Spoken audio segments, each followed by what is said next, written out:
Ahí está, vamos. Bueno, compartimos que quiero... No me deja compartir, Cristian. Sí, sí, te tiene que dejar, fíjate. Ahí está, bien, vamos todavía, muy bien, Cristian, este es un fenómeno. Bueno, vamos a hacer una pequeña lectura acá, porque esto es el corazón un poco, uno de los corazones del texto. Vamos a agrandarlo. Bueno, que acá empezamos con lo que nosotros queremos mencionar, una pregunta importante a estos tres temas, que es justamente, está en la cita número 3, donde dice, en esta predicación, ¿dónde está la gloria de Babilonia? ¿Dónde está el temible Nabucodonosor? El poder de Darío y el famoso Ciro, como una rueda que ignora su fuerza, como una rueda que abandona la fuerza, como una rueda abandonada en sí misma. Queda su fama y se afirma, pero ellos se pudrieron. ¿Dónde está la curia y el cortejo Julio? Está hablando de César, ¿no? En la pompa y en la procesión. Con ocasión de bueno, César ha desaparecido. ¿Dónde están Mario y Fabricio? Bueno, ustedes van a ver todos los hombres y mujeres que de alguna manera fueron parte, digamos, ¿dónde está Régulo, dónde está Rómulo y dónde está Remo, ¿no? Todos estos hombres que de alguna manera tenían tan relacionado con el Renacimiento, ¿sí? Porque el Renacimiento es el renacer justamente de la antigüedad, ¿no? Pregunta, ¿qué es lo que trata de hacer acá en esta predicación? ¿Qué es lo que trata de exhortar, podríamos decir, ¿no? Cuando Para usted. pregunta dónde están, Sí. Todos esos hombres poderosos de la historia, ¿no? no quiere poner en un plano de igualdad que todos somos Muy iguales bien. con la muerte. Exactamente. Que la muerte es un aspecto que da igualdad de los hombres. Es un tema bastante interesante y que pegó fuerte en el pueblo bajo, ¿no? Esto, ¿no? La igualdad ante la muerte. Es un tema bastante interesante porque tanto en el siglo XIV o en el XV, la literatura eclesiástica popular se basaba en estos temas. Cuando digo eclesiástico, está relacionado con la iglesia, ¿sí? Con lo doctrinario y con lo dogmático, ¿no? ¿Saben cuál es la diferencia dogma con doctrina, no?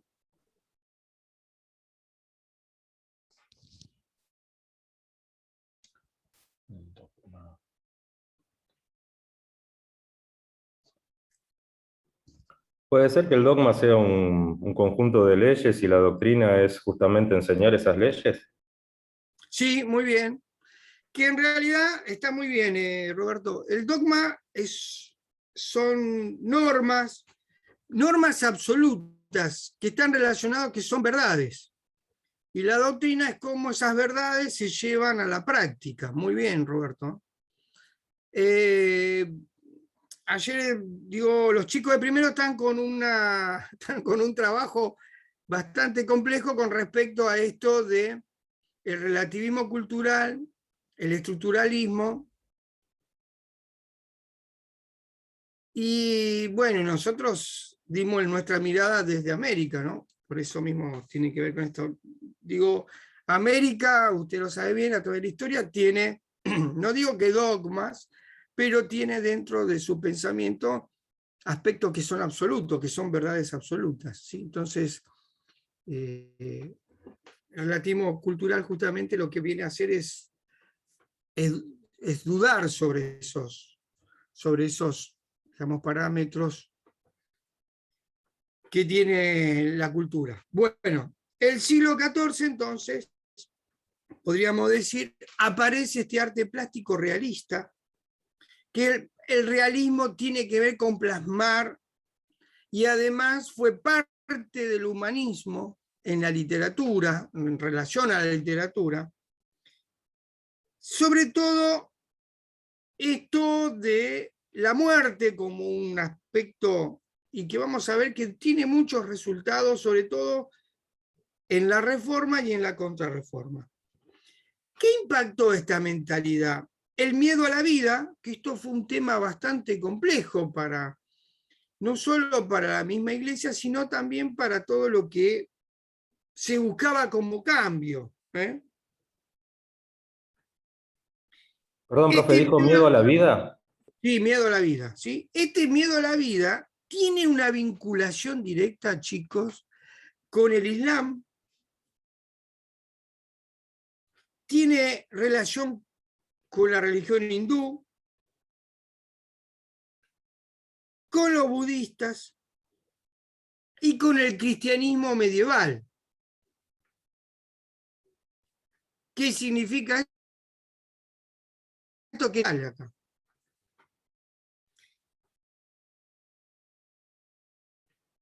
Producía también cierto asco a la vejez, esto, a la enfermedad, a la muerte, y sobre todo,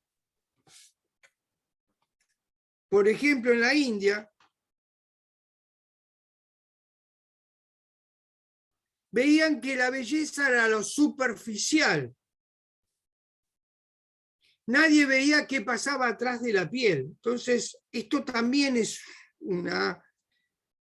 digamos, un parámetro de la mentalidad, porque ellos sostenían también, sobre todo en la India, la muerte como un aspecto propio, digamos, de algo que está muy ligado con la igualdad y también está ligado con esto de la belleza, ¿no? La corrupción misma de la belleza. Y mayormente también está muy relacionado con el tiempo, ¿no? El tiempo también tiene mucho que ver, porque si la vejez está muy ligado con esto. Bueno, Beocia, que fue uno de los hombres que tomó las fuentes Huizinga, había una concepción bastante rara sobre la mujer, ¿no?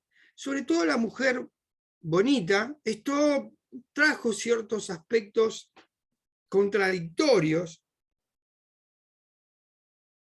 porque se pensaba que el momento de la corrupción de esa mujer, esa belleza, se iba a transformar en mucosidad y excremento, ¿no? Una cosa bastante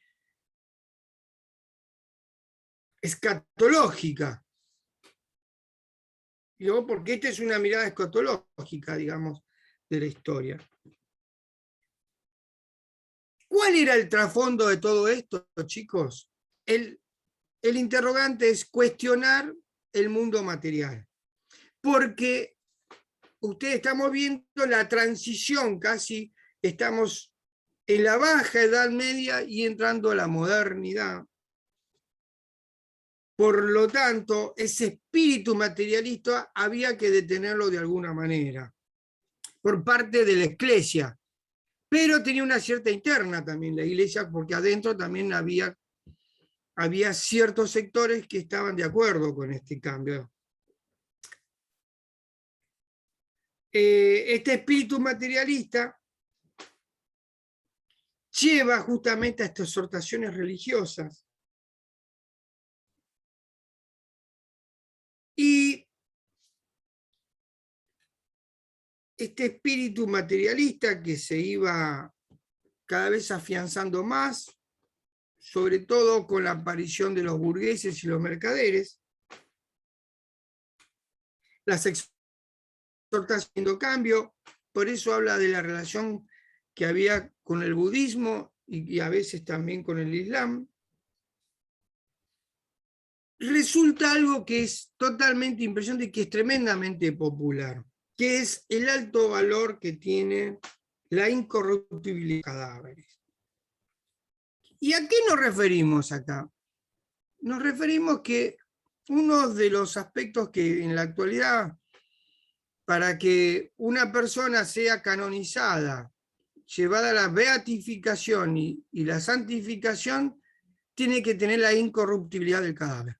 Si ustedes buscan o googlean, hay muchísimos santos, curas, obispos que tienen la incorruptibilidad del cadáver. Esto para la Iglesia es todo un mensaje, digamos, que está en contra de este espíritu materialista.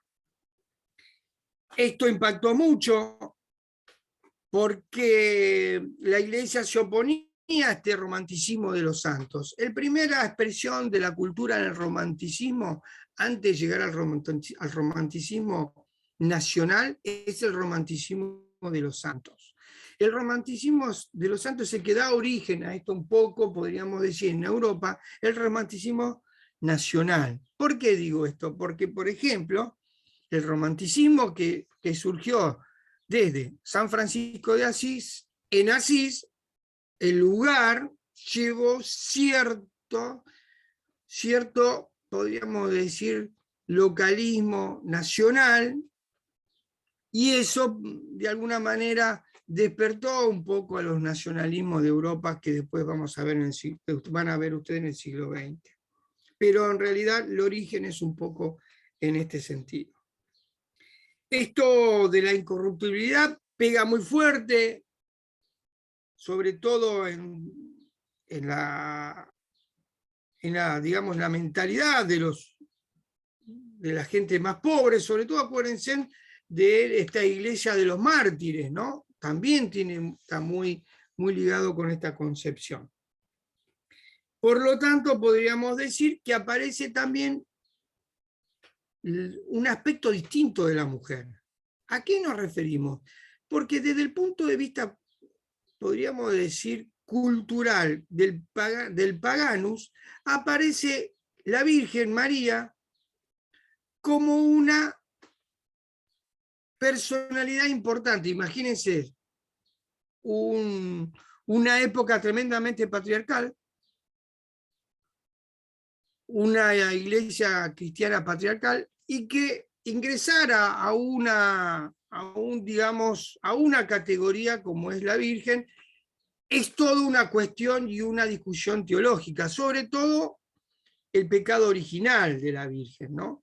Luego llegó también la cuestión teológica sobre la ascensión en cuerpo y alma, y si murió la Virgen era otra discusión. Bueno, pero la discusión nuestra es esta, es la figura de la mujer, ¿sí? A tal punto que en esta expresión plástica, un autor, o un pintor, mejor dicho, pinta a la Virgen en miniatura en su vientre a la Santísima Trinidad. ¿Para qué? La Iglesia llevó como una especie de sacrilegio. Lo que está mostrando o está indicando estos aspectos, chicos, es que hay un cambio en la mentalidad, en la transición de la cultura, donde no es que la mujer no tenía protagonismo. En el pueblo bajo, en el pagano, la mujer tiene su lugar como corresponde dentro de la cultura. El problema estaba en los sectores más altos, incluido justamente la cúpula de la Iglesia cristiana occidental, ni hablemos de la cristiana oriental ortodoxa. Pregunta. Ninguna. Bien. El siglo XIV aparece el término macabro, la danza macabra del tercer tema de la muerte como arrebatadora. Ustedes van a ver ahí que está la danza de la muerte como una expresión de la literatura de la época, una literatura humanística que tiene que ver y está relacionado con lo popular, no con lo intelectual, porque tiene toda una escena muy simple, sencilla. Y la colocaron en dos lugares tremendamente populares. Uno era la Iglesia de los Santos Inocentes, que quedaba en París, y en otro, en los cementerios. O sea que la danza de la muerte, ustedes lo van, si lo googlean, yo no me olvidé de googleárselo, pero es interesante lo que quedó, ¿no? Porque lo destruyeron. Por supuesto que los burgueses no querían saber nada con esto. La burguesía fue y lo demolió todo. Pero en los pórticos de uno de los, no solo de la iglesia, sino también en los pórticos de los cementerios. ¿Y por qué los cementerios? Porque los cementerios era un lugar donde se iba a visitar constantemente, se iba a comer, se iba a desayunar, se hacían encuentros en los cementerios, ¿no? Estamos hablando del punto de vista popular, ¿eh?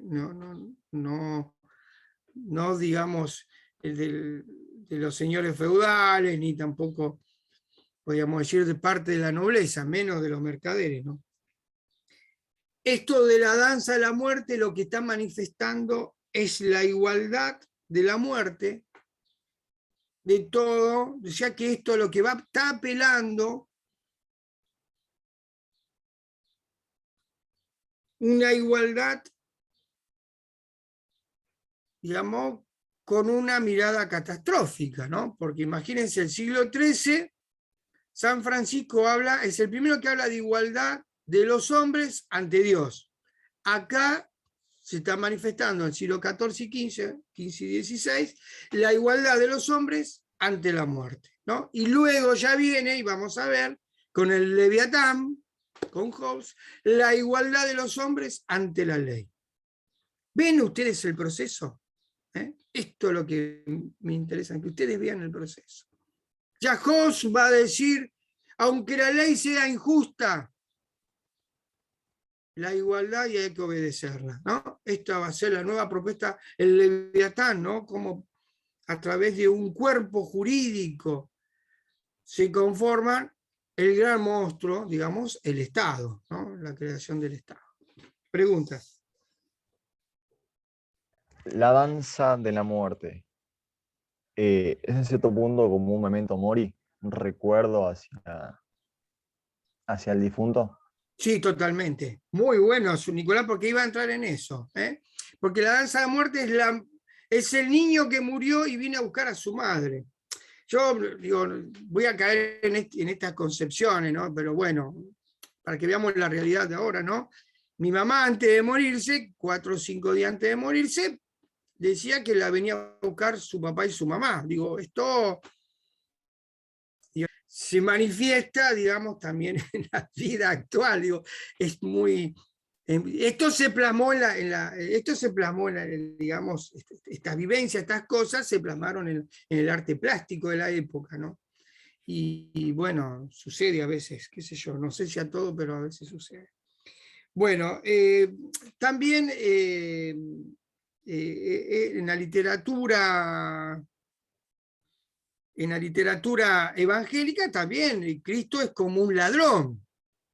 Esta figura como un ladrón, ¿no? Que viene a arrebatar, viene a robar. Nadie sabe cuándo va a venir, qué sé yo, pues como un ladrón que viene a llevarse la vida, ¿no? Entonces hay toda una concepción también teológica con respecto a esto. Tenía una duda más. Lo que Cuando habla usted de quiera. la incorruptibilidad, ¿a qué se refiere? ¿A diferencias entre el cuerpo de alguien normal con, no sé, un leproso de aquel momento? ¿O a qué hace mención? Y por ejemplo, yo no, pero bueno, la próxima, bueno, googleá después la incorruptibilidad de los cadáveres de los santos y vas a ver obispos, personalidades del siglo VII, VIII que están intactos. Parecen No se como murieron. momificados. Claro, pero no, el Inclusive, proceso, no, momificado no, porque momificado tiene un proceso. claro, pero parecen. Es en el sentido Sí, de que pero bueno, pero no tienen signo de putrefacción, eso es a lo que quería decir. claro, bueno, la momificación tiene un proceso que hace el hombre para que ¿no? Para que perdure el cadáver. Acá no hay ningún proceso. La incorruptibilidad tiene que ver con esto, que no hay ningún proceso. ¿Se conserva, profe? ¿Cómo? Se conserva. Se conservan tal cual. Pío, me parece que San Pío me parece que es uno, que lo expusieron el otra vez, ahí lo sacaron y tiene incorruptibilidad. Después,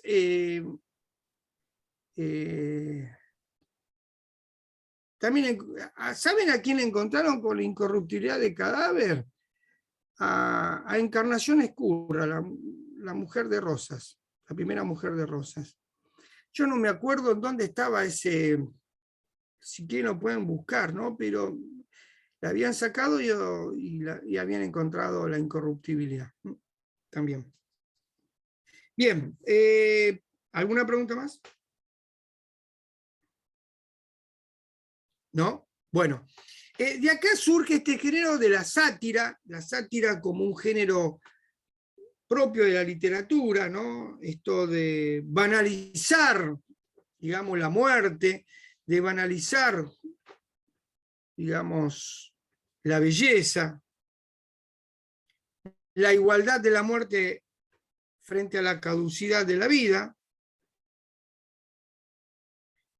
Y esto llevó justamente a, más tarde, a un tema tan importante y al texto que salió como el libro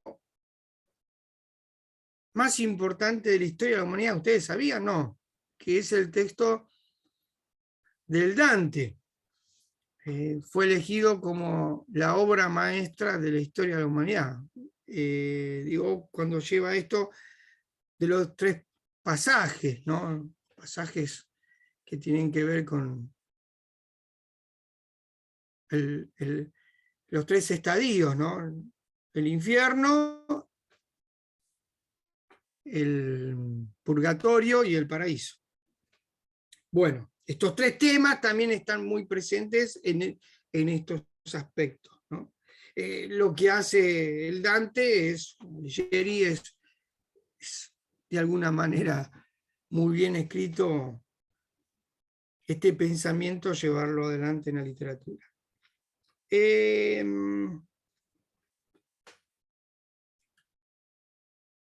¿Qué pasa con el espíritu religioso y la expresión plástica? Bueno, esto se fue dando a través de la historia,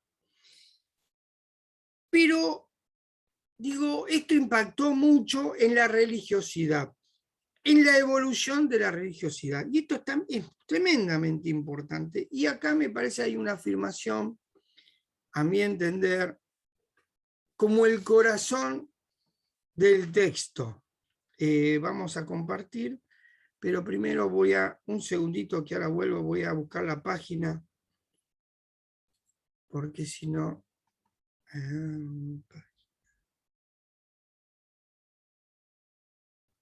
un segundito.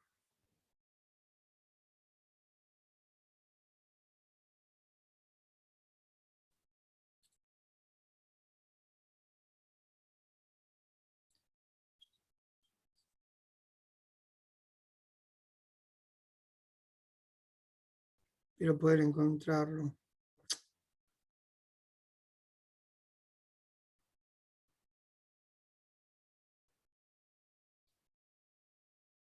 No, me parece que no.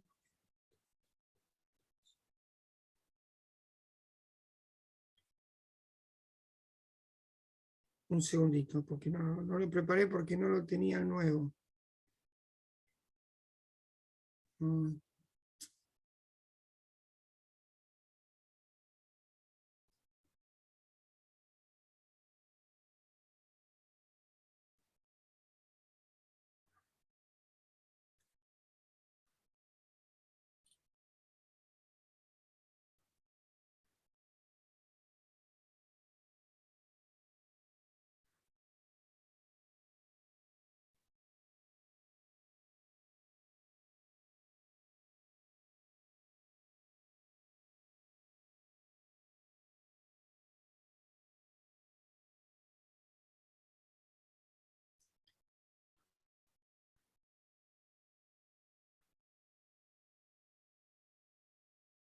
Bueno, no, después en la próxima clase pero a mí me parece que el corazón está en esta afirmación que hace el autor. Fíjense, dice,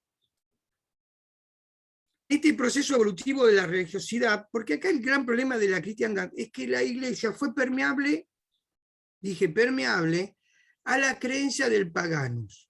Y uno de los aspectos en cual Huizinga se da cuenta es que dice lo siguiente, dice, ahora bien, jamás ha habido una religión por completo independiente de la cultura, de los pueblos y de las épocas respectivas. ¿Qué es lo que está diciendo, chicos? Que la religión no se puede separar de la cultura. Y esto es tremendamente importante. Sobre todo cuando habla del pueblo. Cuando habla de pueblo, está hablando de un pueblo soberano, que no está ligado a lo eclesiástico y no está ligado al poder político económico. No sé si soy claro, y quiero que me hagan las preguntas si no se entendió. Que la religión no se puede separar de la cultura. Exactamente. La religiosidad no se puede separar, exactamente. Un borracho, por ejemplo, yo una vez hice un trabajo para la universidad, un borracho que toca, qué sé yo, va a estar re borracho, no fue nunca a misa, tocó bueno, esa es una religiosidad que está ligada a la cultura, no a lo eclesiástico. No sé si soy claro. No hace falta para la religiosidad popular ir a misa, hacer esto, o sea, respetar el dogma o la doctrina cristiana. A eso me refiero. ¿Sí? Digamos, por ejemplo, las peregrinaciones a Luján que se hacen, que van con los grabadores, bueno, eso, digo grabadores con música, ¿no? Van con música, van bailando, pareciera que no respetara, no, es la religiosidad popular, que está ligada a la cultura, no está ligada a lo eclesiástico. No sé si soy claro, ¿eh? Porque lo eclesiástico disciplina, chicos, a eso me estoy refiriendo. Por ejemplo, también el Gauchito Gil. El Gauchito Gil es una devoción popular con una religiosidad que está ligada a la cultura, no a lo eclesiástico. Está claro esto, ¿no? Es importantísimo entenderlo.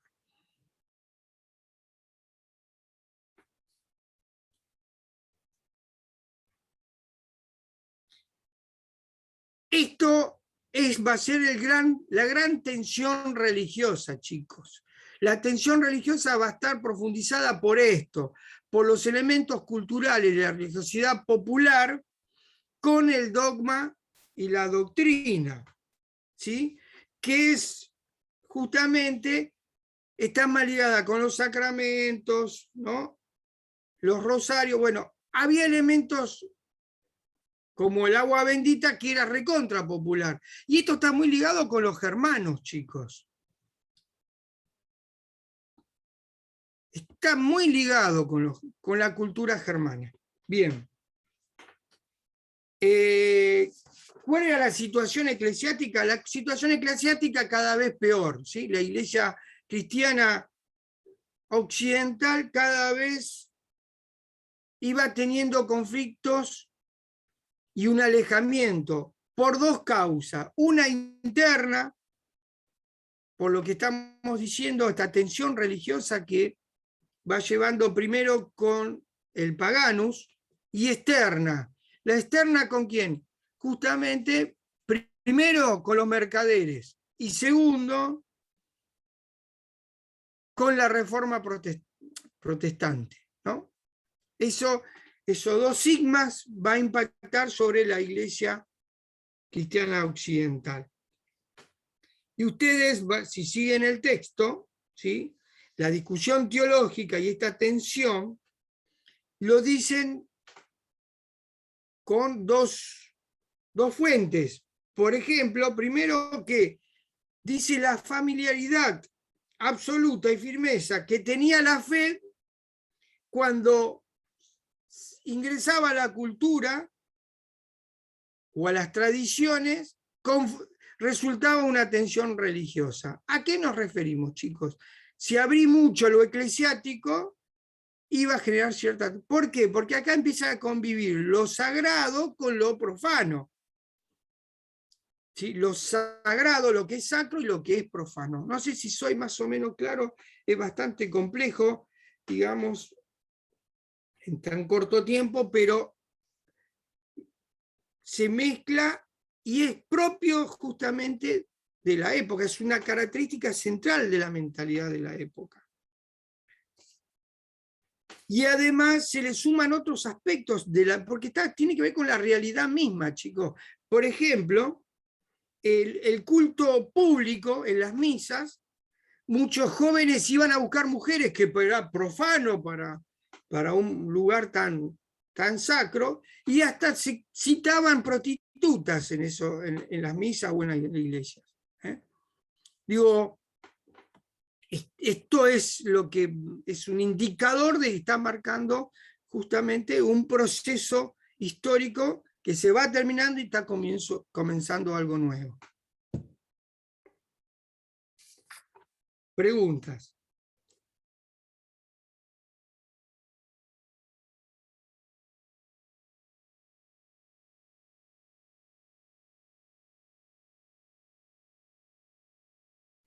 ¿No hay preguntas? Nicolás, qué raro. Luna, Jazmín. ¿Está claro? Bien, sigamos entonces.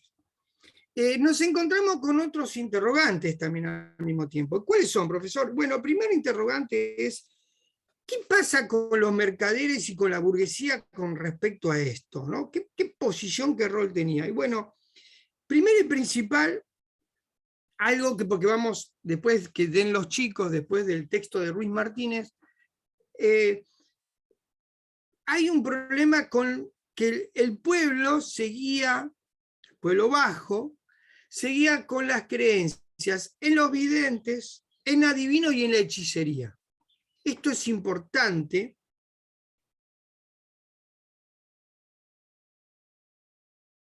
porque las representaciones plásticas manifiestan esto.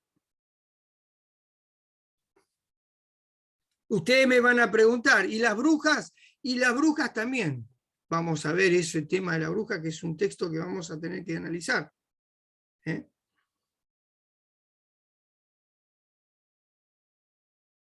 Y en esta tensión religiosa aparece otro tema, que son las imágenes. La imagen como un elemento fuerte del pueblo bajo, del paganus, donde mayormente podríamos decir, la imagen no solo es un signo, sino que también dentro de la representación plástica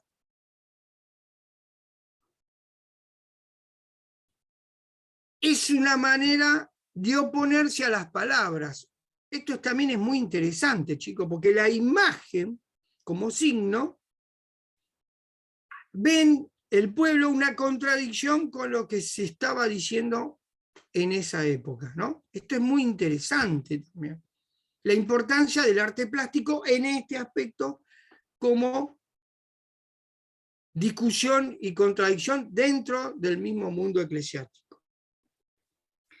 Otro aspecto que tiene que ver, otro tema con respecto a la mentalidad del pueblo bajo, es la veneración de los santos. Y la veneración de los santos es clave en esto.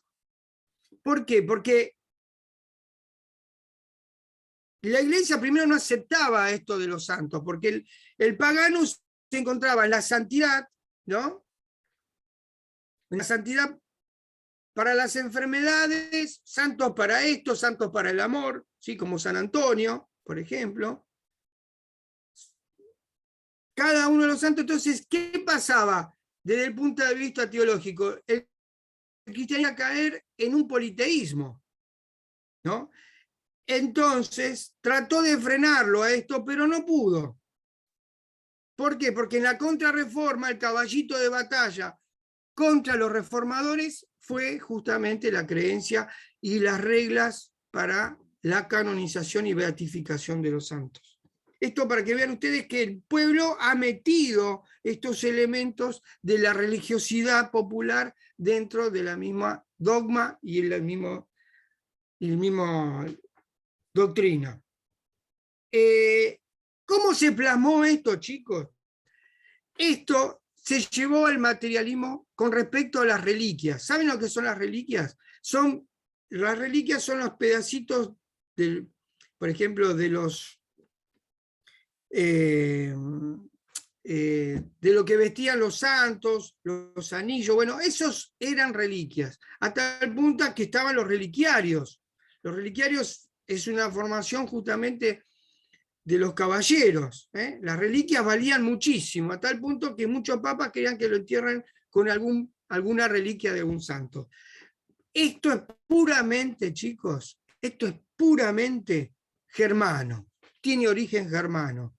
Acuérdense que se colocaban los germanos cortezas, se colgaban como medalla, cortezas de los árboles eran sagrados para los germanos. Bueno, y que de alguna manera se colocaban eso, y el sol invictus, el sol que daba fuerza, era justamente una carga, digamos, como una carga de fuerza, de vitalidad frente a la guerra. Entonces, esto también está muy ligado con esta tradición, ¿sí?, oriental, que el cristianismo occidental lo toma por medio de las reliquias. En síntesis, la Reforma pudo controlar también el tema de los santos, pero no todo, porque con la Contrarreforma la Iglesia profundizó este aspecto y llevó adelante todo el proceso justamente de esto de la incorruptibilidad de los cadáveres. Preguntas. Pero tengo una duda, si se creía tanto a los santos, ¿la fe no cumplía como una protección de Dios? ¿Se pierde eso? Claro, lo que pasa es que muy buena pregunta, Nicolás, los santos funcionaban como intercedores ante Dios, funcionaban en este sentido. ¿Sí? Si ustedes, bueno, si van al norte, por ejemplo, yo fui a una casa donde me llamó la atención, en una casa que vieron que en las casas del norte hacen altares. Si alguno fue, hay algunos altares, ponen fotos de familiares muertos. Yo me encontré con fotos de Eva de Perón y también me encontré con fotos de Quiroga, y me encontré con fotos también de, ahí me está faltando un caudillo, bueno, ay, se me fue,